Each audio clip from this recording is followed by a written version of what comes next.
Bravo with our Ironman backpack, and we have an adapter for the 240 Bravo. So what I'm going to do, I'm going to put it together.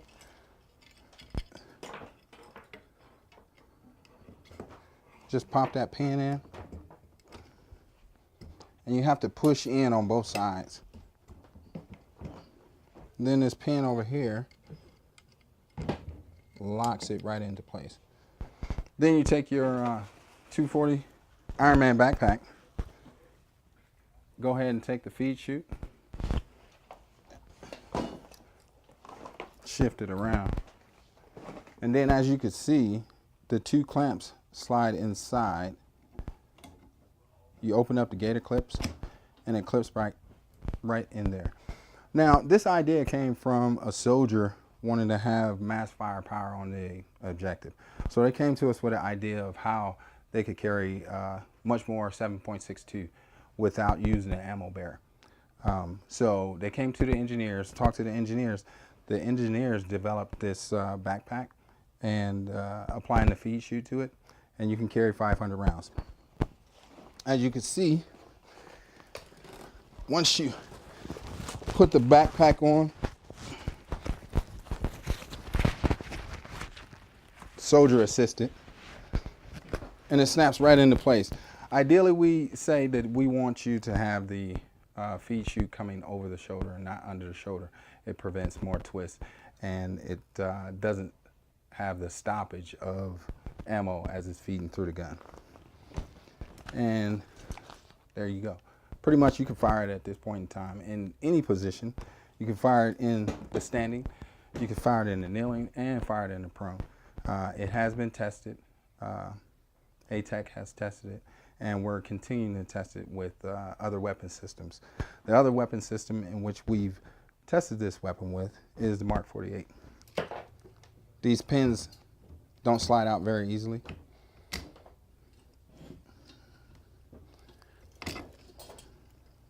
And that's your detached apart.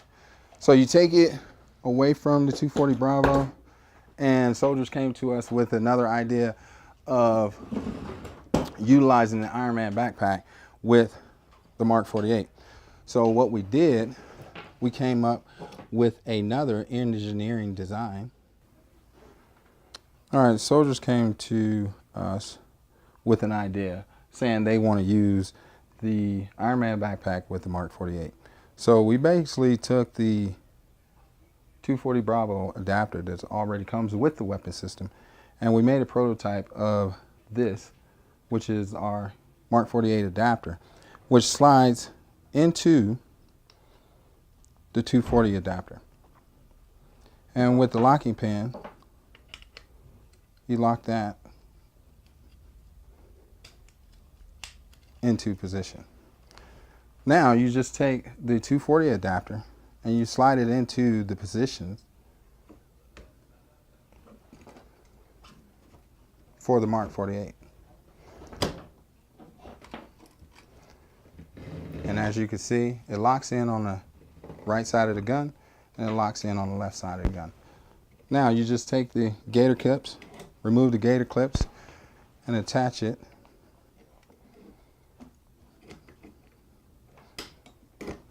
onto the Mark 48 adapter. Now you have the same functionality that you have with the 240 with the Mark 48.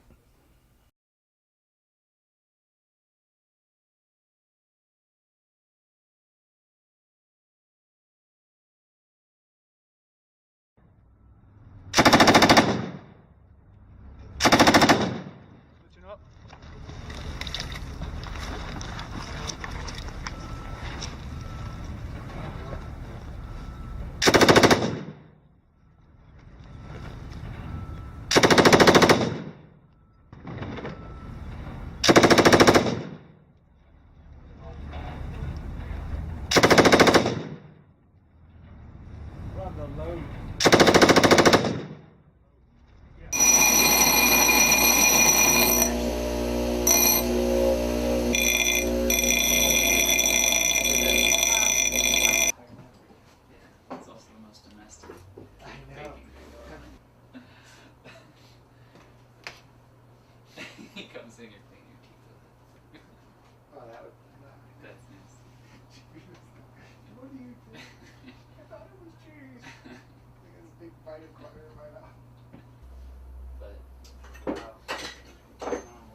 So that's the only change to take away.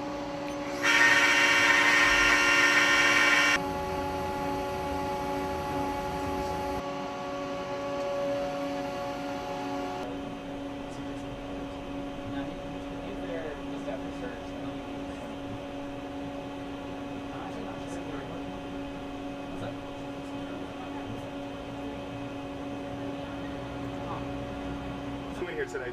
All right, so what we have here is it's a compact, high-speed CNC machine, and by high speed I actually mean high RPMs, not fancy, although it's pretty fancy. What you do is you load a stock piece of metal. In this case, it's a big chunk of aluminum, and this machine follows a computer-generated tool path to remove material until what's left behind is the exact part you want. What we received was a request from an RCP group to improve the stowage of their metal detecting assets while they're on mission, specifically in the RG-31 vehicle. And so what we did was we designed a modular holder that mounts on the walls of the RG-31 and allows them to securely stow their metal detectors. We can meet that capability gap for that soldier. Allowing him to walk out of here with an item in which he may take on a mission gives me and my team a great sense of responsibility, a great sense of accomplishment that we have just took the next step in the innovative process for Afghanistan and the warfighter out here in Afghanistan. So we look forward to any time a soldier comes in to see us, and then that overall expectation when he walks out the door, we know that he is more mission capable in completing his mission. As the RAF, as the Rapid Equipping Force, we're the Army's Title X response in equipping, being innovative, and producing items for Afghanistan in a rapid way. So instead of going through the long-term process of waiting 1-2 years to equip something, the Rapid Equipping Force is the response and the answer for getting things in soldiers' hands and into theater very quickly. Over the past decade, I've watched American troops operate on the front lines of war in Iraq and Afghanistan, both as a U.S. Marine and later as a journalist. During that time, two things have struck me. First, Americans have developed a low tolerance for seeing their soldiers return home in coffins. And second, soldiers are surrounded by an overwhelming amount of new technology.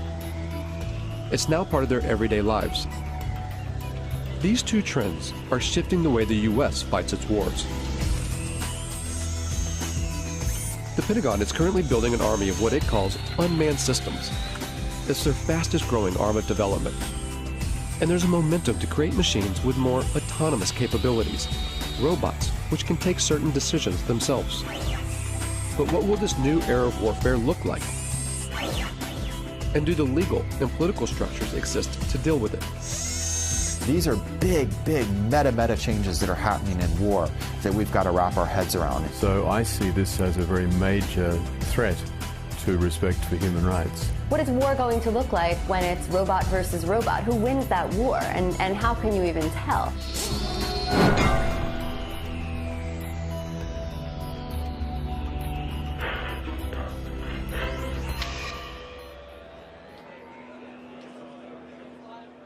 This is the largest gathering of robotics companies in the world. It's organized by AUVSI, the Association of Unmanned Vehicle Systems International. So these are successfully used in operations at the reactors. Hundreds of private corporations and university researchers are here to show off their latest cutting-edge inventions. And so there's things that we can actually pick up with the gripper, use them to defuse a bomb, and then put them back. They're all either selling their products or soliciting funds for their projects. And most of them are targeting a single customer with deep pockets, the U.S. military. This is an annual conference for the robotics industry in Washington, D.C. And years ago, this was a pretty small gathering. This year, there'll be over 7,000 attendees. It's an enormous business here now. It covers everything. You'd be surprised what you could find. Everything from unmanned boats, ships, submarines, to armed drone helicopters. And just the air portion of the robotics or unmanned industries this year will be worth $7 billion. In 2009, the U.S. Defense Department earmarked $18 billion over 5 years for the development of unmanned systems. This boom in military robotics comes off the back of the so-called global war on terror. The wars in Iraq and Afghanistan, along with lethal action in Pakistan and Libya, have created a political and strategic space for unmanned robotic systems. It's not a situation where you're in these big, formation operations or fights. You're dealing with very explosive, very spontaneous events. So you need something that's watching all the time and something that's very adaptable to be able to move from one location to another very, very quickly. The U.S. Air Force is presently training more unmanned systems operators than it's training manned fighter plane and manned bomber plane pilots put together. But that actually makes perfect sense because they're actually buying more unmanned systems than they're buying manned fighter planes or manned bomber planes. The number of drones in use by the U.S. military has surged from a handful in 2001 to over 7,000 today, and the number of ground robots has shot from 0 to 12,000.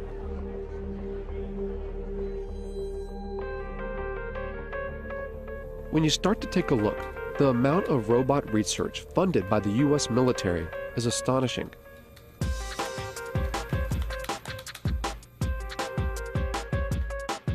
Fault Lines put in more than 100 requests and follow-ups to the Pentagon, military contractors, private robotics companies, and university research labs.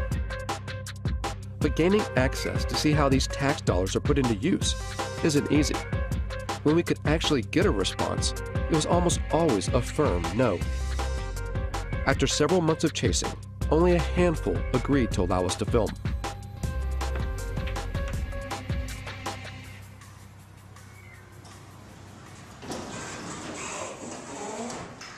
Tardec was one of them.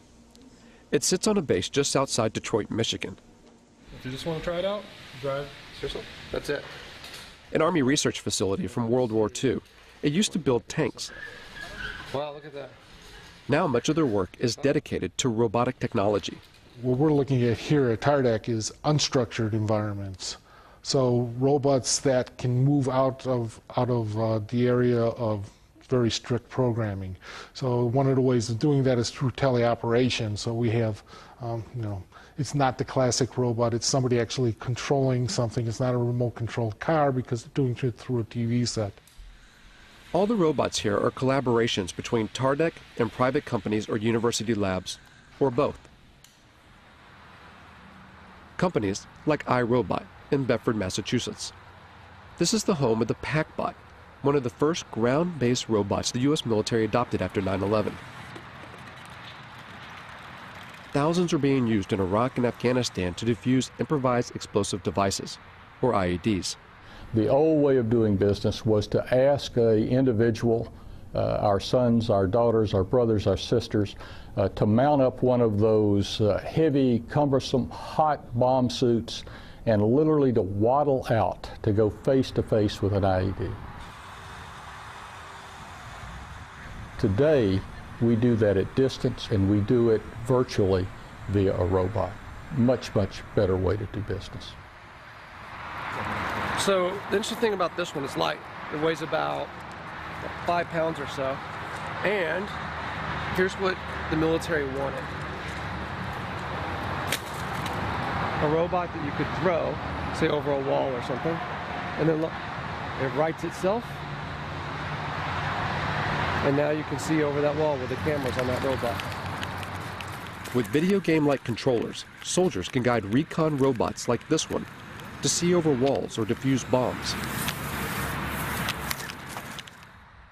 These ground-based robots add a buffer between the soldiers that use them and a potential threat, whether it's a bomb or a human enemy. But technology designed to save lives can be easily modified to kill. The step between putting a laser beam on someone's forehead, it's not a technological leap to then putting a bullet in their forehead. It's actually a legal political question. We feel strongly and ethically that there has to be a man in the loop. If you look at the history of any military technology, it typically starts in reconnaissance, then becomes frustrated that you see bad happenings but can't deal with them, and it evolves to strike. Really, the technology will happen. It's how we're going to deal with that technology. While the idea of arming ground robots still seems taboo, in the air, it's a line that has long been crossed. At a Utah Army testing facility, the military has invited members of the media to a display of its unmanned aerial systems. We're going to showcase that entire package for you here today in a way that I think is going to really resonate with you once you see what's inside and behind the curtain. It's the largest drone demonstration the U.S. Defense Department has ever allowed to be filmed. As the drones fly overhead, journalists watch the mock operation from inside a hangar. From 7,000 meters in the air, the Gray Eagle hunts its target. 8-9, Overlord Maine. Maintain eyes on that truck. It's estimated that the Pentagon will invest nearly $37 billion toward drone development through 2020, advancing unmanned systems more than piloted aircraft. Oh, I think it's fundamentally changed warfare. I think it's fundamentally changed the way we operate. I think eventually it's going to fundamentally change the way we live in the United States. And now we have a technology that allows you to carry out acts of force without having to think about some of the consequences, the political consequences of sending sons or daughters into harm's way. So in my mind, the barriers to war in our society, they were already being lowered. Now we have a technology that literally takes those barriers to the ground. Apache 17, track target 2. All of which make it such an attractive tool for the U.S. But drones are some of the most controversial weapons in the American arsenal, particularly in their use for targeted killings, a phrase first termed under the Bush administration's so-called War on Terror, to use lethal force against specific individuals. It means killing people, often outside official war zones. The program has been ramped up under the Obama administration. In places where there would be very serious geopolitical ramifications and the ramifications of American lives being placed on the ground in those dangerous situations, the drone appears like a silver bullet. Pakistan has borne the brunt of the silver bullet. And it's all secret. The CIA, not the military, runs the Pakistani drone program. The CIA is not required to offer any information about its operations, how it selects its targets, who's in charge, and how many people are killed. And the Obama administration will not officially discuss the CIA drone program, not even to confirm or deny its existence. If they can't even say the word, where's the accountability? How could we even know how well this program is working, even if you want to put aside the questions about whether we should be using drones as instruments of war? There's just so little transparency and so much opacity when it comes to this program, when it belongs to the CIA, that some people now think if it belonged to the military, you could at least get more insight into how it works and then debate about whether it should be run this way. Reportedly, civilians and private contractors control the CIA drones, pushing a button from their offices thousands of miles away in Langley, Virginia. At the time this film was made, there have been 308 drone strikes reported in Pakistan since 2004. 256 of those under President Obama. That figure could be far higher. Over 200 strikes hit the region of Waziristan alone, roughly one attack every 4 days. Conservative estimates put the total number of deaths around 2,900. Of those, over 750 were civilians, including 175 children. And at least 1,100 people have been injured. The CIA and the Obama administration have extended these strikes to Yemen and Somalia, and according to recent U.S. diplomatic cables released by WikiLeaks, the United States is building secret drone bases in places like Ethiopia and the Seychelles, an indication that Washington wants to increase surveillance and strikes in the region. At least a dozen strikes have been carried out in Yemen, one of which in late September killed Anwar al-Awlaki, an American-born imam with alleged ties to al-Qaeda. The willingness to target and kill a U.S. citizen provides just one example of how this secret war often operates beyond recognized legal boundaries. If a intelligence operation carries out an airstrike that goes awry, that accidentally kills civilians, that violates the rules of engagement, there's not a court-martial process set up for that. There is, in my view, at the end of the day, no accountability for what is going on now. Philip Alston spent 6 years studying the legality of the U.S. drone program for the United Nations Human Rights Council. The congressional committees have, as far as anyone knows, never exercised oversight in any specific way in relation to these killings. He says that the American government's justification for the strikes, self-defense in response to 9/11, even now, 10 years later, is a manipulation of the international laws governing conflict.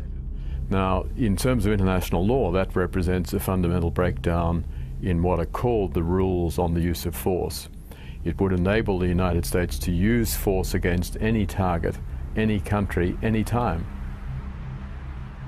Following 9/11, Congress passed a resolution called the Authorization for Use of Military Force, or AUMF. It allows the U.S. president to use military force anywhere against people believed to be responsible for 9/11. And when the Obama administration has been asked, what authorities do you possess to go, into Yemen, to go into Somalia, even, outside Afghanistan into Pakistan, for the purposes of attacking people that you say are aligned with al-Qaeda, they use the AUMF. I think the U.S. is certainly risking setting itself up for a significant global backlash against its extension of power extraterritorially. But the bigger problem, of course, is other states saying, well, this is the norm. You do it. Why shouldn't we do it? The UN Human Rights Council has taken no action to further investigate the legality of the U.S. drone program. While the U.S. continues to expand the program, 45 other nations are working on their own drones, many being sold on the open market.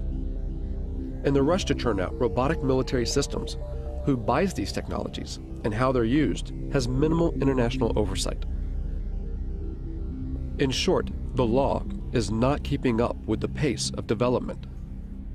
Technology doesn't stop, and that's, I think, one thing that people need to realize is that it's accelerating ever faster, not just in the number that we're using it, but how advanced it is. The accelerated pace of development is such that it is inevitable that we are creating machines that are going to be able to do things we cannot currently conceive of them doing. I think if the United States were serious, part of this major program to, if you want to create a word, to robotize its war-making functions, would be to build in various safeguards designed to ensure respect for the laws of war. There has been a mad dash for advancement with very little consideration for how that advancement will play out against human society. And Rita J. King is a futurist who studies the potential dangers that technological advances in robotics and artificial intelligence can bring. Within the United States, you have the military, and then you have, private business, and you have universities. So all these different groups are doing their own research and their own creations at different paces. And eventually there will be more of a coming together of these different aspects of the programming and the creations, and we will cross a line. In a university lab at Virginia Tech, Professor Dennis Hong and his students work on a robotic soccer team. The real thing is, if you want to use these robots outside the lab in real life doing real work, then without all the skills needed to playing soccer, it won't happen. So it's a really good controlled competition where we can develop all the technologies needed for robots to be used in real life. Virginia Tech's funding comes from a variety of sources. These robots are part of a project sponsored by the National Science Foundation. But they also take on projects financed by the U.S. military. So as a research lab, the technology we develop, we want the society to be using our technology. Of course, many of our robotics projects, most of them, if not all of them, are to really to help the society. But here they recognize that a technology's ultimate use is unpredictable. Time to time, as a group, we sit down and discuss about these kind of problems. Mainly, it's very sensitive, especially for when we work on military-funded projects and those kind of things. But many times, we don't have any control once it leaves our hands. However, that's true for any technologies, any science besides robotics as well. It's hard to put a timeline on how fast robots and artificial intelligence will develop. But almost everyone we spoke to seemed to believe that in just a few decades, the robots that will exist in our world will be unrecognizable by today's standards. I think the probability is virtually one, a certainty, that machines will be as intelligent as people, that we will have intelligent robots, that robots will be ubiquitous. So then the consensus of people in the industry is somewhere around 2025, 2030, and even if you were to say, oh, that's optimistic, so maybe it's 2050. Maybe some of us won't be around to see it, perhaps, but it's not that far in the future. It's not 1,000 years. It's not 500 years. It's certainly not never. When people say machines will never be as smart as people, never is a very long time. The robots that we create could, of course, eventually will become much smarter than we are. And because they're smarter than us, we won't be able to conceive of how smart they are. And we'll have no control over that. And I don't think our brains are really equipped to accept the enormity of what that means, because we do find ourselves intelligent now. Science fiction stories have always made predictions about conflict between machines and people. The way to avoid that is for humans to always be at least as intelligent as their machines. While we may not know exactly if or when robots will become as intelligent as humans, at AUVSI, the talk of autonomy, of military robots taking more decisions by themselves, is growing. Work on the next generation of autonomy, maybe before it's really needed, to show where it can go. General Riggs talked about unfair advantage, and I'm in full agreement with him. We want unfair advantage. We want lots of unfair advantage. Why shouldn't we? And unmanned systems, and especially weaponized unmanned systems, clearly provide a huge advantage. So how far will robot autonomy go? And will a robot ever be allowed to make the ultimate decision, to take a human life? Officially, the U.S. military claims there will always be a man in the loop, that a human will always make the decision to kill. But there are signs that this may not always be the case. In 2006, the Army funded a major study to find out if lethal autonomous robots could be programmed to act ethically on the battlefield. There's a long and rich history of war crimes in every war. We try and train our soldiers, and soldiers are instructed in this, but we are human beings. And there is emotions, there's anger, fear, frustration. We don't have to put those in autonomous systems. We can engineer out the emotions that get in the way. Ron Arkin, a professor at Georgia Tech, worked on this study and argues that robots can be more ethical than human soldiers, even in decisions to kill, by programming in what he calls bounded morality. You establish a venue, a region, or a task environment, or a mission under which the system is operating, and you engineer that system to make sure that it acts appropriately under those particular circumstances. Whether it makes that decision what to fire at, when to fire, and who to fire at, that I think is a critical decision that we already sort of ritualize within the military decision process, and we shouldn't relinquish that. There's reasons to deny people their right to life, self-defense, intervening on behalf of another to defend their life. But those are decisions that human agents and moral agents should be making, and not automatic processes. I will never, ever make the claim that these systems will be perfect. But I do make the claim that, I have the belief that these systems can outperform human beings in the battlefield, ultimately from an ethical perspective. We do have a moral responsibility to try to prevent this, and to not invest our time and energy and resources as scientists, as a society, into building a technology that has that kind of capacity to kill people on its own. But for now, there are no signs that research like this will stop. Because there's an assumption that underlies not only Arkin's work, but also the billions spent on defense. The assumption that war will always continue. War is a very cultural thing. It's a kind of a social deliberation instead of a moral deliberation, or a cultural deliberation, if you will. Like, how do we want to fight wars? What is it to be a warrior in this society? And what does this society decide that war is about and is good for? In the past, battles had formal boundaries and ends, where each side had to bury their own. But as more robots go to war on behalf of humans, what stake does society hold?